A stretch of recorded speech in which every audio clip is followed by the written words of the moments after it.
Kamusta? Mabuti naman. Nag-i-enjoy ka ba ngayon? Oo naman. Ang dami na ng tao, no? Oo nga, ang dami-dami. Glasgow Barrio Fiesta. Anong pinagkakabalahan mo dito sa Glasgow? Ngayon, nagtatrabaho ako dito ngayon as a nurse for 20 years na. Ano yung pinaka-pressure being a nurse? Integration ng work, yung understaffing minsan. Oo. Pero okay naman kasi supportive naman so far yung mga tao dito sa Scotland.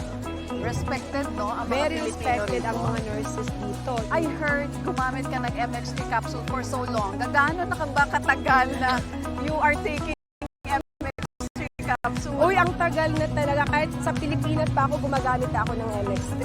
Matanong ko, bakit MX3? Kasi dito sa Glasgow, Europe, ang dami ng mga food supplements. Kasi ang MX3, nare-relax ako. Yung maganda ang feeling sa katawan. Super, believe ako sa MX3. Wow, talaga ha? Kaya loyal ako dyan. Loyal ka Oo. talaga. So, marirecommend mo ba siya with fellow nurses? Yes, of course. Maraming mga nurses gumagamit din ng MX3. MX3, dito ko believe.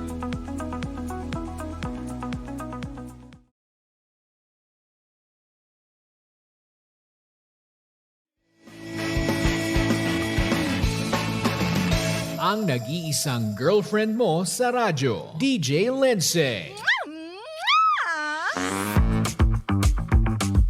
Ang pinakamakulit na girlfriend mo sa balat ng radyo. Isang magandang morning sa inyong lahat! Ako pa rin po nag-iisang girlfriend mo sa radio. My name is Lindsay. Makulit, pero may puso, handang makinig sa mga kwento mo. Alam mo, feeling ko kailangan mo na siyang iwan kasi it doesn't make sense. Ang kwento sa lihim ng liham. Mahal kong Lindsay. Ako nga po pala si Karina, but you can call me Rina for short. DJ Lindsay, bakit po ganun? 1 year na kami ng boyfriend ko pero hanggang ngayon, tinitipid pa rin ako ng boyfriend ko. Nung nagde-date pa lang kami noon, napakagalante po niya sa akin. Pero nung naging kami na, lagi na niya akong binabudget. Nagigets ko naman na dapat hindi magasto sa date pero ang boyfriend ko more than 50,000 pesos po ang kinikita. Tapos wala pa siyang responsibilidad dahil hindi naman po siya breadwinner. Pero napapansin ko po, DJ Lindsay, magastos po siya pagdating sa cellphone, sa games. Magastos din po siya kapag nandyan yung barkada niya at inuman. Pero pag ako, tinitipid niya ako. Sa mga date namin, dapat 500 pesos lang tapos 2 na kami doon. Ayaw niya kaming mag-celebrate ng monthsary kasi magastos nga daw. Minsan tuloy napapatanong ako, hindi pa ako worthy na pagkagastusan? Sa pamilya niya, napakagalante niya. Mami niya na yung nagsasabi noon, pati sa mga kamag-anak nila. Pero bakit pagdating sa akin, hindi ko naman maramdaman na galante siya? Pag malayo yung date namin sa bahay, hindi niya ako hinahatid pa uwi. Bibigyan niya lang ako ng pamasahe. Kasi mahal daw yung panggas. Magastos. Hindi daw praktikal kung ihahatid niya pa ako pa uwi. Kayo po ba, DJ Lindsay? Ano pong masasabi ninyo? Bakit kaya siya ganyan pagdating sa akin? Tinitipid niya ako. Pati mga pagkain namin sa restaurant. Magrereklamo talaga yun kapag lumagpas na ng 200 pesos yung kinain ko. Minsan, hindi ko alam kung deserve ko ba yung gantong lalaki. Ang babaw naman po kung makikipaghiwalay ako sa kanya dahil dito lang. What should I do? Tulungan niyo naman po ako, DJ Lindsay, habang maaga pa. Muli, ako si Karina. At ito ang lihim ng aking liham.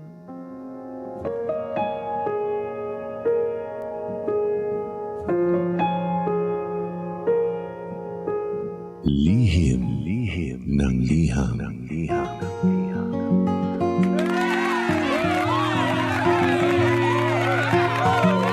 Hi! Sa magandang morning, everyone. Mga pa rin po nag-iisang girlfriend mo sa radio. My name is Lindsay. At ikaw pa rin po yung nakikinig sa estasyon na same, pero iba.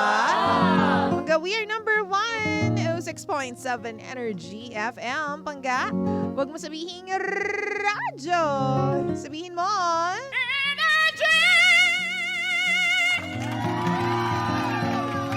good morning sa mga katulad po ni Karina. Hindi alam ko anong gagawin dahil nga parang tinitipid sila ng kanilang mga jowaers ng malala.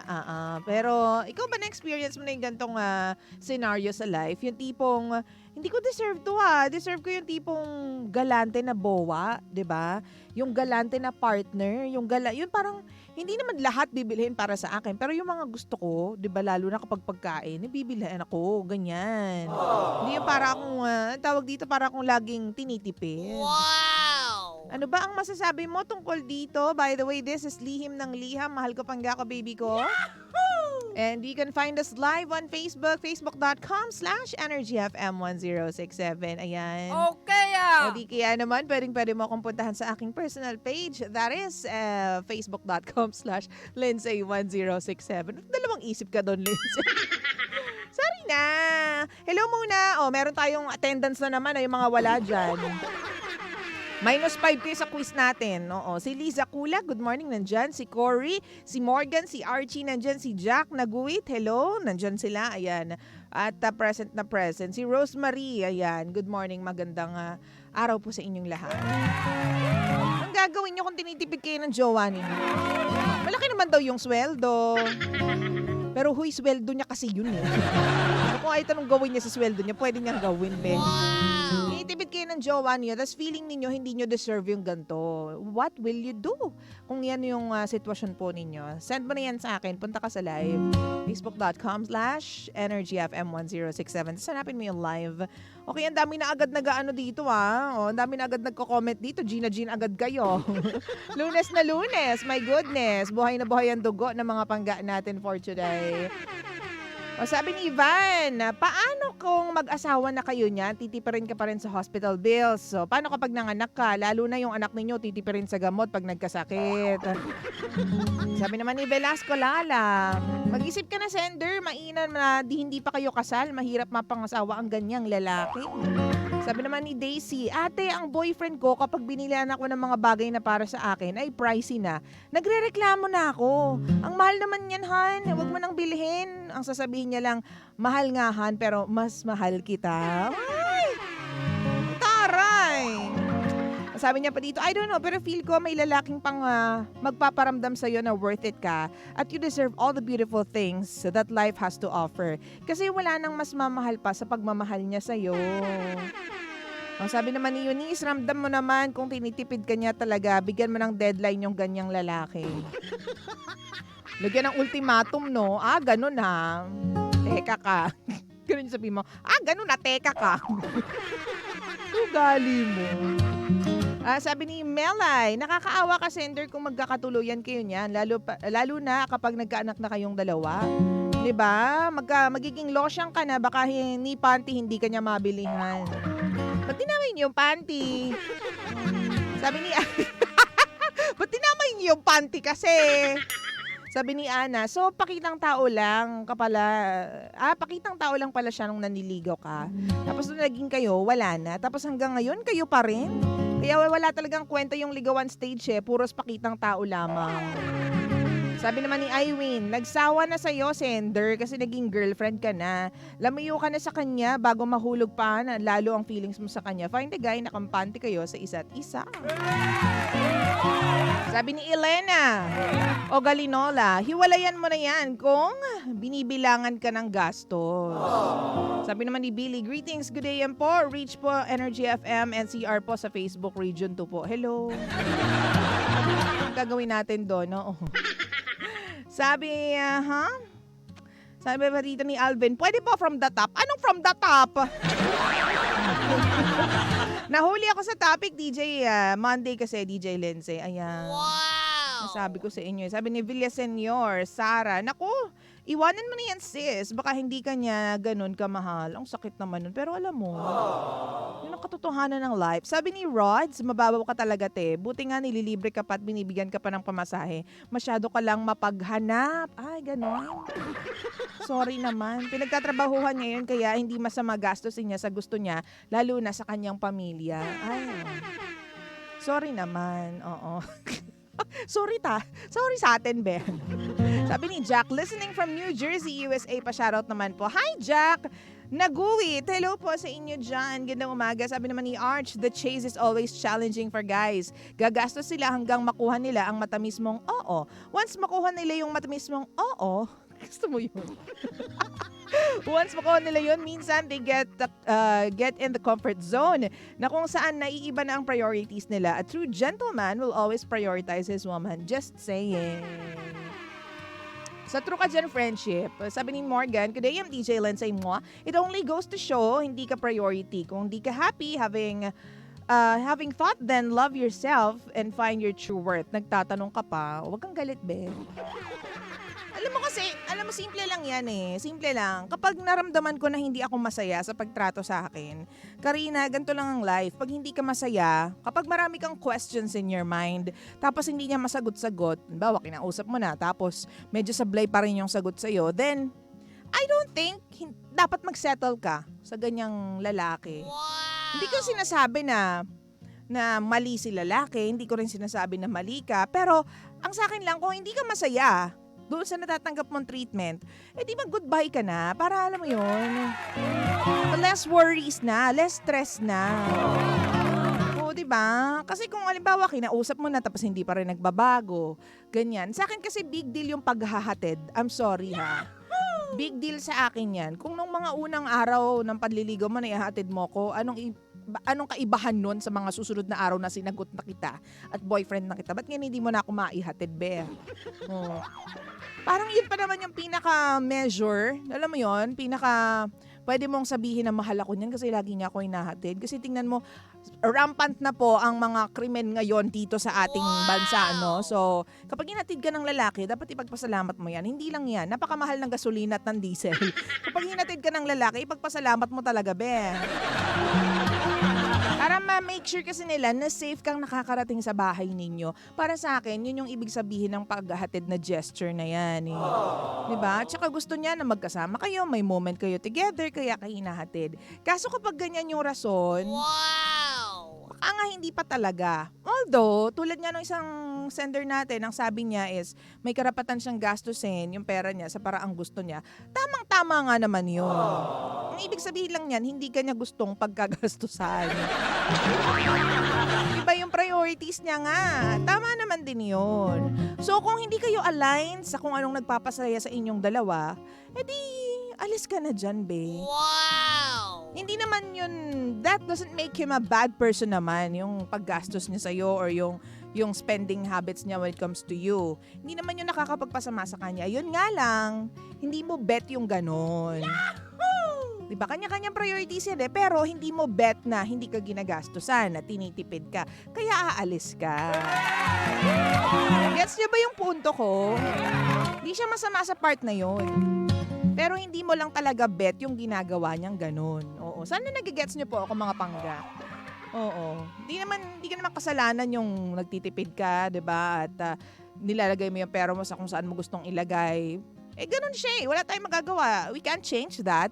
Pero ikaw, pwede kang umalis dyan sa sitwasyon na yan. O, sabi ni Marvin, good morning po DJ Lindsay. Pa-shoutout man po dito sa Parañaque City, Bikutan Market. Makontento ka na lang po ate girl. Malay mo po, nag-iipon talaga siya para sa inyong dalawa. Hindi basehan yung todo gasto sa'yo para masabi na tunay ang pagmamahal niya sa'yo. O, ano pa ang masasabi niyo? Sabi ni Darwin, kung ganyan may sumbatan na sa gastos niyo, maghiwalay na kayong dalawa. So, diba?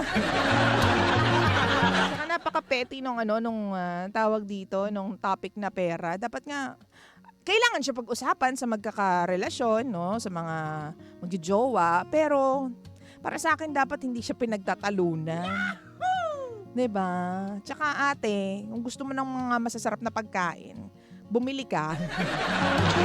Although nagagets kita dun sa punto na ang sweet kasi. Kaya kong bumili niyan, DJ Lindsay, pero di ba mas sweet kapag may ibang bumili para sa'yo? I totally get you, girl. Parang you'll fall in love all over again with this man kapag ganun siya ka-sweet at ganun siya ka-thoughtful sa'yo, di ba? Kaso, yun nga yung sinasabi ko, hindi kayo swak eh, di ba? Hindi kayo swak, hindi kayo nag-gel ng mga kagustuhan sa life. Ikaw gusto mo matrato ka na pinagkakagastusan at least, ganyan. Tapos siya, wala siyang ganun. Di maghiwalay na lang kayo. Kasi hindi nga kayo sakto eh. Hindi kayo, hindi kayo aligned with each other's ideas and beliefs, ganyan. Parang wala nang samaan ng loob. Ganun lang kasimple ang line. O, sapin mo siya bakla. Sabihin mo ganito, baby, ano ba tawagan ninyo dalawa? Baby, napapansin ko kasi na ang pangit pakinggan, diba? Tapos alam mo yun, i-bring up ko sa'yo tong topic na to ng gastos. Pero bakit ganun? Napapansin ko kasi na magastos ka sa ganito, ganyan. Siyempre, asaan mo may resistance? Ba't pera ko naman yung ginagamit ko ganun ba? Oo. Wala lang, na-mention ko lang. Wow! Di tayo pwede kumain doon sa mga masasarap tas mga medyo mamahalin na restaurant kasi anniversary natin, libre mo naman ako. O kaya libre kita, gusto mo, ganyan. Libre kita. Tapos kapag pinagbayad ka niya ng buo, ay alam mo na yun kung saan ka pupunta, be. Di ba? Sabi dito ni Villena, humanap ka ng mayaman at galante or tama na, maghiwalay na lang kayo. Maghiwalay ang puti sa dekoloro. Oh. Ikaw yung mancha. Ay, nako. Diba? At there you go. Sabi dito ni 88, walang bobo, meron tanga. Choice mo yan kung iwanan mo o hindi. Ano ba yan? Ba't ba high blood ka dyan? Diba? So yun lang, kung hindi ka talaga align, sa tingin mo hindi ka nagkakasundo sa mga paniniwala sa life, lalong-lalo na sa pagtrato sa isa't isa, ganyan, hindi ka naman puno, gumalaw ka, umalis ka dyan kung gusto mo.